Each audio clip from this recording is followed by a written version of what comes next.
চলে এসেছি আজকে আবার একটা নতুন রান্নার রেসিপি নিয়ে। আজকে রান্নার রেসিপিটা হচ্ছে পটল দিয়ে চিংড়ি মাছের রেসিপি। তো hello everyone, welcome back to my channel Mithun Mampi ব্লগে তোমাদের সকলকে ওয়েলকাম জানিয়ে শুরু করছি আজকে আবার একটা নতুন রান্নার রেসিপি। কেমন আছো তোমরা সবাই? আশা করি তোমরা সবাই ভালো আছো। তোমাদের ভালোবাসায় আমি অনেকটা ভালো আছি।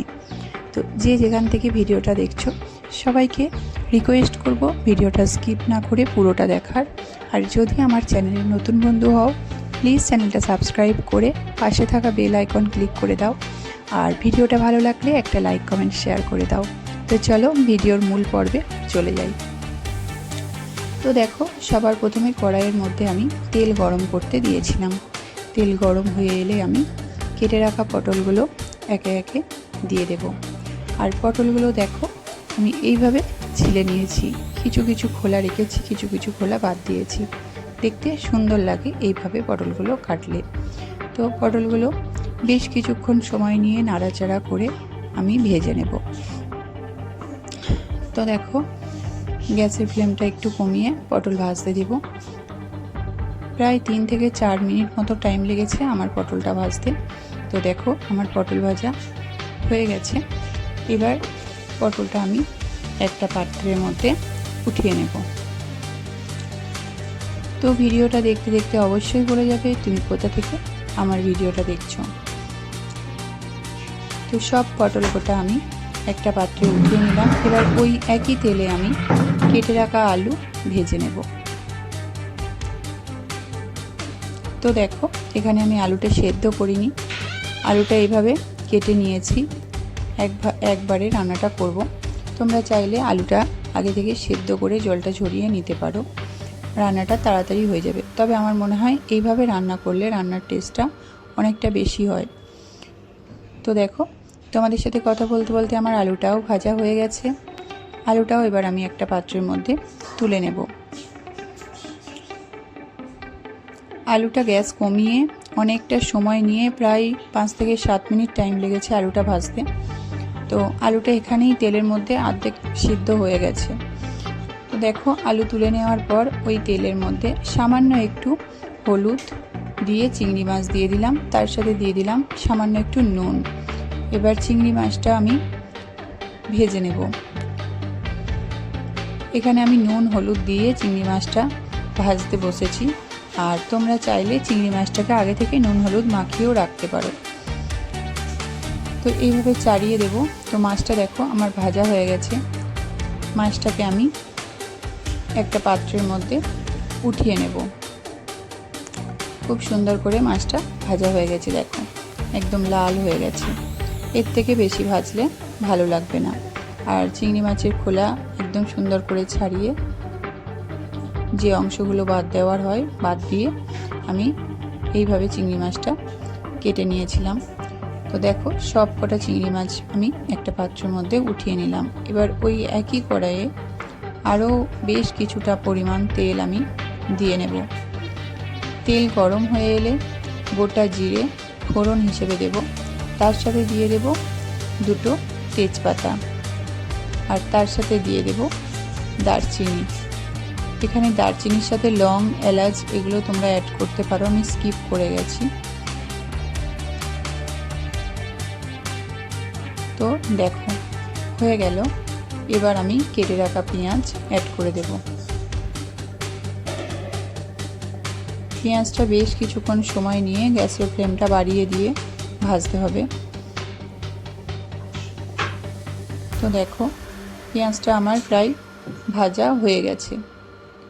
খুব বেশি লাল করে ভাজার দরকার নেই, আর খুব কাঁচা কাঁচা অবস্থাতেও রাখার দরকার নেই। ঠিক এরকম একটা পেঁয়াজটা ভাজা হয়ে যাবে, সেই অবস্থায় এখানে আমি একটা পেস্ট মশলা দেব। সেই পেস্ট মশলাটা হচ্ছে এখানে 8খানা টমেটো, 1 টুকরো আদা আর বেশ কিছুটা রসুন আমি মিক্সারে ব্লেন্ড করে নিয়েছি। তার সাথে দিয়ে দিলাম আমি গুঁড়ো মশলা হিসেবে ধনে গুঁড়ো, লঙ্কা গুঁড়ো, হলুদ গুঁড়ো, জিরে গুঁড়ো, আর এখানে দিয়ে দিলাম একটু গরম মশলার গুঁড়ো। তার সাথে স্বাদ মতো আমি নুন দিয়ে দিলাম। তার সাথে দিয়ে দেব সামান্য পরিমাণ চিনি। এবার এই সব কটা উপকরণ আমি ভালোভাবে মিশিয়ে নেব। গ্যাসের ফ্লেমটা বাড়িয়ে আমি মশলাটা কষিয়ে নেব। মশলার গা থেকে তেল না ছাড়া পর্যন্ত নাড়াচাড়া করে এইভাবে মশলাটাকে কষিয়ে নিতে হবে।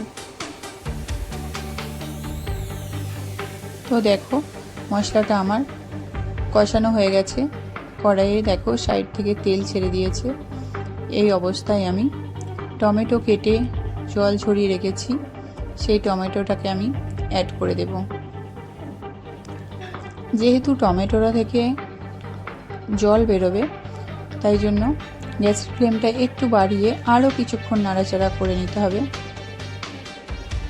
টমেটোগুলো একদম সেদ্ধ হয়ে যাবে, মাখা মাখা হয়ে আসবে মশলার সাথে, সেই অবস্থা পর্যন্ত আমাদেরকে একটু নাড়াচাড়া করতে হবে কিছুক্ষণ পর পর।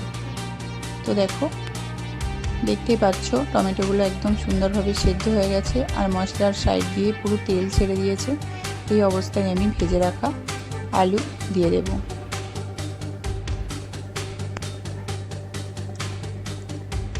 আলুটা ভালোভাবে কষিয়ে নেব।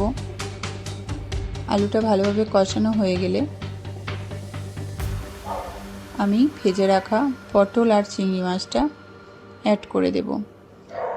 দেখো আমার আলুটা খুব সুন্দর কষানো হয়ে গেছে। পটল আর চিংড়ি মাছ অ্যাড করে দিলাম, তার সাথে অ্যাড করে দেব জল। তোমরা যে যেরকম পরিমাণ গ্রেভি খাবে সেরকম পরিমাণ জল অ্যাড করবে।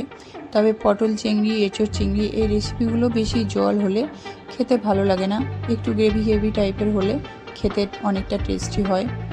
তাই যতটা পারবে একটু জলটা কম দেবে, একটু ঘন করার চেষ্টা করবে রান্নাটা। তো দেখো আমার রান্নাটা হয়ে গেছে। আমি এখানে 5 থেকে 7 মিনিট মতো একটা চাপা দিয়ে রান্নাটা হতে দেব।